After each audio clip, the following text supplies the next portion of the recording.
Hai, welcome to Artocles. Selamat ya buat 4 orang pemenang komen terseru edisi 2 hari lalu. Nama-namanya ada di deskripsi box di bawah, dan masing-masing mendapatkan Rp500.000. Segera hubungi admin ya. Video hari ini saya masih cari 4 orang pemenang lagi dengan komen paling asik. Karena sekarang terbagi atas 3 cerita ngeri, dibolehin kok komen 1 kasus aja atau sekali 3. Tapi inget nggak usah panjang-panjang.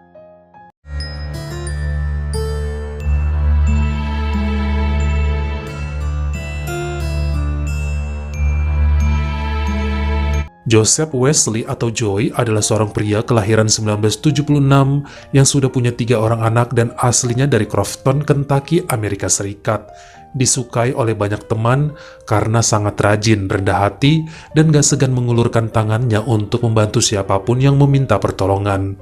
Joey merupakan seorang tukang kayu yang sangat ulet, menggeluti bidang ini lebih dari 20 tahun, dan seringnya bekerja sendiri. Dia punya semua perlengkapan untuk profesinya tersebut. Seorang yang pemberani, apalagi kalau disuruh nebang pohon tinggi, sangat lincah gerak memanjatnya. Meskipun usia udah hampir 50 tahun, namun staminanya masih terjaga dan gak menunjukkan penurunan performa dalam pekerjaannya. Pada tahun 2022 ada sedikit pergumulan antara Joey dengan istrinya Lisa tentang keuangan keluarga. Foto Lisa nggak beredar di internet ya. Anak tertua mereka berencana mau masuk perguruan tinggi dan ini bikin galau sebab biayanya tidak murah. Apalagi akhir-akhir ini job untuk memotong kayu nggak serame dulu. Sekarang perkebunan dan lahan banyak yang udah berubah jadi pertokoan, gedung apartemen serta sekolahan, hingga profesi yang dijalankan Joey menjadi mandek. Makanya lelaki tersebut berniat mau pergi keluar kota untuk beberapa tahun. Rencananya mau ke New York dan bergabung pada sebuah perusahaan pembangunan gedung pencakar langit. Namun sang istri seperti keberatan jauh dari suaminya. Banyak hal yang menjadi pertimbangan, termasuk karena anak bungsu mereka juga memiliki penyakit khusus dan susah untuk diurus sendirian. Padahal itu juga ya alasan Joey mau merantau, biar bisa memenuhi biaya perobatan untuk si bungsu. Selain memang jumlah hutang mereka di bank terus meningkat berhubungan dengan pengeluaran harian. Tapi sekali lagi, Joey nggak tega meninggalkan keluarganya dan akhirnya memutuskan untuk bertahan di Crofton, terkhusus karena istrinya nggak ikhlas sang suami merantau jauh. Pada bulan November 2022, Joey mendapat panggilan telepon dari seorang warga di Owensboro untuk merapikan pohon-pohon di halaman rumahnya, sekaligus memasang kabel-kabel yang nantinya digunakan sebagai penghias lampu-lampu Natal. Ini biasa terjadi di sana. Begitu masuk bulan Desember, segala hal yang berhubungan dengan ornamen Natal sudah bermunculan di wilayah tersebut. Lelaki ini pun menyetujui dengan pembayaran yang sudah disepakati. Seperti biasa, dia melakukan hal ini sendirian. Perlengkapannya komplit dan mesin untuk ngeberesin kayu juga ada. Lelaki tersebut sempat yang ngelihat-lihat rumah itu dulu yang berada di lingkungan Stonegate, Owensboro. Ternyata tempat ini biasa digunakan untuk merayakan Natal beberapa komunitas, bukan hanya satu acara aja. Jadi mulai tanggal 5 sampai 25 Desember bakalan ada perayaan kudus dari berbagai komunitas sebulan penuh. Dilakukannya di halaman depan outdoor, makanya perlu diberesin dulu pohon-pohon dan dipasang hiasan. Sesuai perjanjian, akhirnya Joey datang ke sana pada Senin 28 November 2022 jam 10 pagi dan mengerjakan segalanya, memanjat pohon, menebangi dahan-dahan yang mengganggu kiri kanan, sekaligus menyambung beberapa kabel yang juga dililitkan ke ranting-ranting untuk menciptakan suasana kerlap-kerlip yang indah. Awalnya lelaki tersebut kerja masih diawasi oleh seorang kerabat dari pemilik rumah. Sampai akhirnya sejak pukul 3 sore, cuma sendirian aja karena mereka punya urusan ya. Dikatakan semakin petang, angin semakin terasa kencang. Namun Joey udah janji bahwa pekerjaan itu akan kelar dalam 2 hari, dan dia berkomitmen pada pemilik rumah bahwa hari itu akan dikerjain sampai jam 6 sore.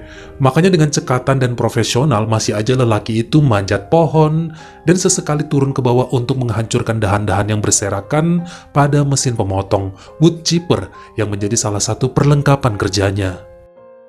Pada jam 5 sore, beberapa tetangga melihat Joey di atas salah satu pohon kering tipis dengan tinggi sekitar 6 meter.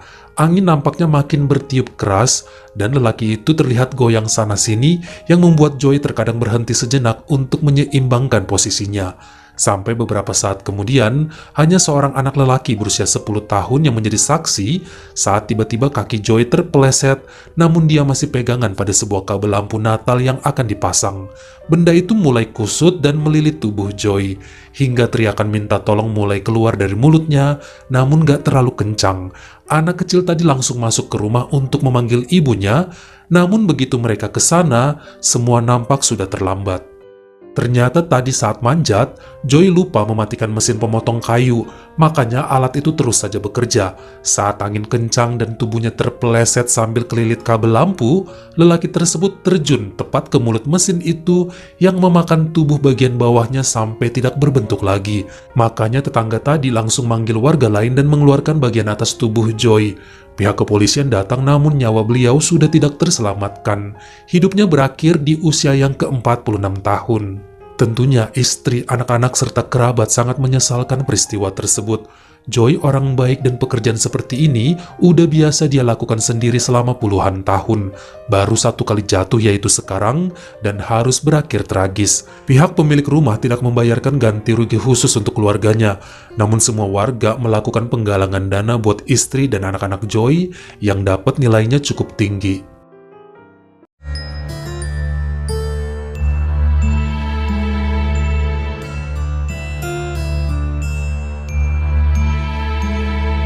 Sarah Pantip Wong adalah seorang gadis berusia 19 tahun yang sangat mencintai kucing.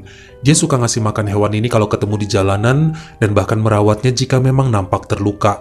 Kalau kita lompat ke tahun 2019, di mana Sarah adalah mahasiswi baru di kampus Seattle Pacific yang mengambil jurusan keperawatan. Aslinya dari Pasadena, California, Amerika, dan mencintai studi yang dijalaninya sebab ingin mengabdikan diri bagi kemanusiaan, mungkin juga bagi kehewanan. Beberapa kawan menyebutnya sebagai orang yang gak tegaan. Ada teman kesusahan pasti langsung ditolong.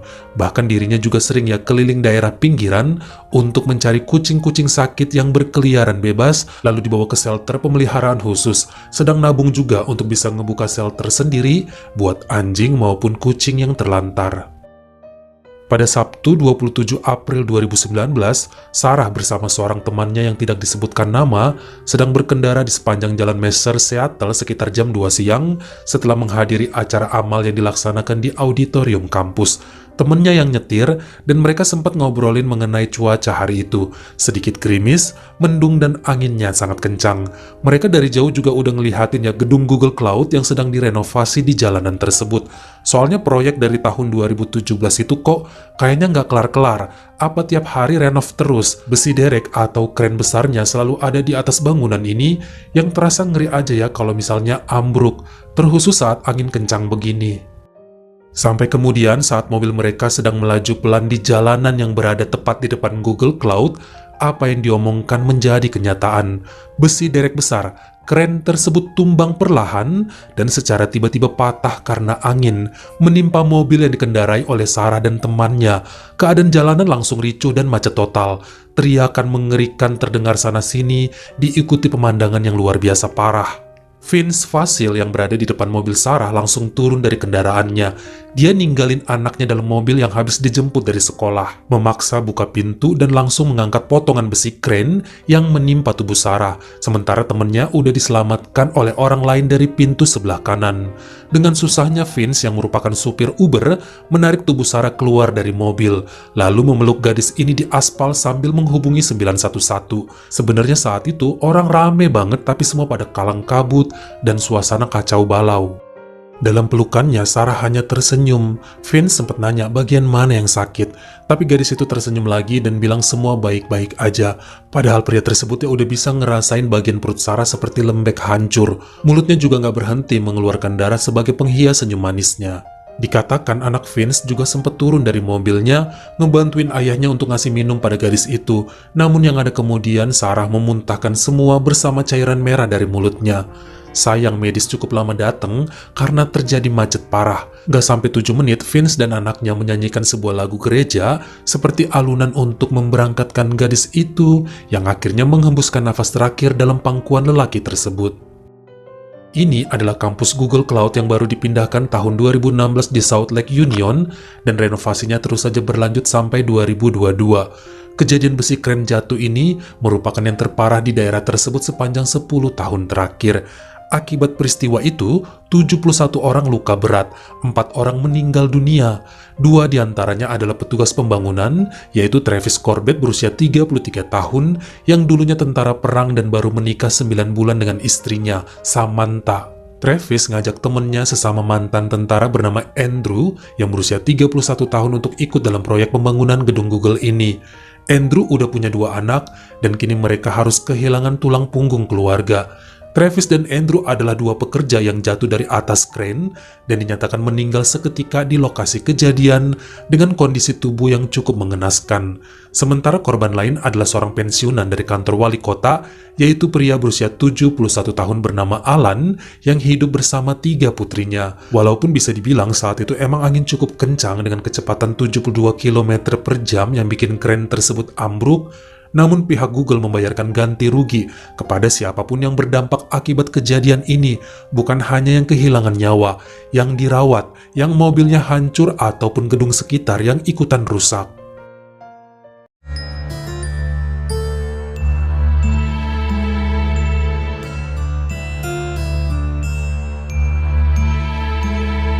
Pada Rabu 20 Juni 2007 jam 5 subuh, seorang supir taksi dikejutkan dengan penemuan 2 tubuh nggak bernyawa di Jalan Laurel, kota Columbia, Carolina Selatan, Amerika. Yang anehnya lagi, keduanya sama sekali tidak menggunakan pakaian apa-apa. Nggak ada sehelai benang pun menempel di tubuh mereka. Makanya kemudian dia nelpon polisi dan keadaan semakin ramai sebab pada kebingungan ya pasangan itu datangnya dari mana. Mereka bukan orang situ. Sampai polisi muncul dan menyatakan mereka memang sudah tidak bernyawa dengan beberapa luka benturan pada tubuhnya. Segera dilarikan ke rumah sakit Palmetto Ridgeland untuk dilakukan otopsi. Polisi sempat kebingungan, mereka cari sekeliling TKP juga kok nggak ada bekas perkelahian, nggak ditemukan juga baju apa-apa, sampai berpikir apa mungkin kedua orang tersebut adalah korban penculikan yang disiksa dulu di tempat lain lalu dibuang ke situ. Sampai kemudian mendapatkan CCTV daerah sekitar yang nampaklah bahwa pasangan tersebut datang ke sana berdua aja dengan berjalan kaki lalu naik ke sebuah bangunan di dekatnya. Ini yang kemudian ditelusuri ke gedung kosong sampai ke atapnya dan ketemulah pakaian mereka, dompet berisi KTP serta handphone keduanya di atas sana. Dari hasil otopsi juga kemudian diketahui bahwa kepergian mereka adalah karena benturan akibat jatuh dari atap setinggi 15 meter tersebut. Lalu siapakah keduanya? Ini adalah pasangan berpacaran yakni Brent Tyler dan Chelsea yang sama-sama berusia 21 tahun dan juga teman sekelas jurusan keperawatan di kampus USC Columbia. Chelsea punya kerja sampingan sebagai manajer pengawas di restoran cepat saji Wild Wing Cafe, sementara Brent juga part-timer sebagai pelayan di Vista Restoran. Menurut teman dan keluarga, mereka adalah pasangan yang serasi, sama-sama positif, ceria, dan bergaul dalam hal yang baik. Namun belakangan ketahuan bahwa si gadis memiliki pria lain dan mulai menjauh dari Brent. Ini sempat menimbulkan pertengkaran di antara keduanya. Mereka memutuskan untuk break selama 2 bulan guna introspeksi diri, memikirkan apakah hubungannya bisa dilanjutkan atau berhenti saja. Menurut kakaknya Brent, akhirnya mereka baikan dan berencana akan melakukan pertunangan setelah sidang skripsinya selesai.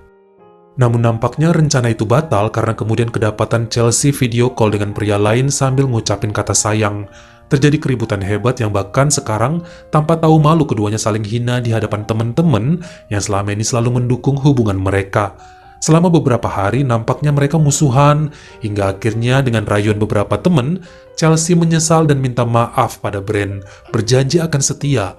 Dia cuma lagi bosan aja katanya dan butuh hiburan sedikit. Akhirnya baikan dan kawan-kawan ngajak mereka minum pada sebuah bar Selasa malam 19 Juni 2007. Setelahnya pasangan ini izin cabut duluan dan berkendara ke arah Jalan Laurel. Sempat bercinta dalam mobil namun karena sempit dan kurang leluasa, mereka turun serta mencari tempat yang lebih luas. Berjalan kaki sekitar 40 meter dari mobilnya terparkir ke sebuah bangunan kosong yang nampaknya belum pernah mereka masuki. CCTV menunjukkan keduanya muncul di atap gedung itu yang bentuknya mirip piramida segitiga, saling memadu kasih, buka baju, dan setelah caplok-caplokan selama 10 menit, mereka nggak sadar udah berada di pinggiran atap, sampai kemudian terjun bebas lebih dari 15 meter ke tanah, dan diduga menghembuskan nafas terakhir seketika. Dari hasil pemeriksaan yang dilakukan dokter, diketahui kadar alkohol dalam tubuh Chelsea cukup tinggi. Keadaannya bisa dibilang sangat mabuk. Hal ini berbeda dengan yang ditemukan pada sistem darah Brand. Dia nampaknya cuma minum sedikit. Kondisi malam itu dikatakan angin cukup kencang, dan jika emang terjatuhnya sekitar jam 3 subuh, bisa jadi kondisi atap sedikit basah karena embun. Ini yang membuat keduanya terpeleset. Pihak keluarga sempat yang menyatakan bahwa mungkin ada orang lain yang mendorong mereka. Namun sekali lagi, CCTV tidak menunjukkan ada orang lain. Nggak ditemukan juga tanda-tanda pihak ketiga di atap selain mereka berdua. Polisi juga kemudian menemukan bekas bungkus plastik alat pengaman berhubungan di atas sana. Bagaimana menurut kamu? Mana dari 3 kejadian karena angin tadi yang bikin merinding? Kalian komen di bawah. Kalau kamu suka sama video ini, jangan lupa ya klik like serta tombol share-nya. Buat yang baru pertama kali mampir, atau udah sering mampir tapi belum berlangganan, jangan lupa klik dulu tombol subscribe, dan juga dinyalain notifikasinya, supaya lain kali kalau misalnya saya upload video baru, kamu jadi orang pertama yang tahu. Follow juga Instagram saya jika berkenan di Artokels S-nya 2, dan jangan lupa untuk nontonin semua video saya yang lainnya. Ingat ya, tetap jaga jari dan juga lidah kita, supaya nggak nyakitin hati orang lain, dan selamat menunaikan ibadah puasa. Terima kasih.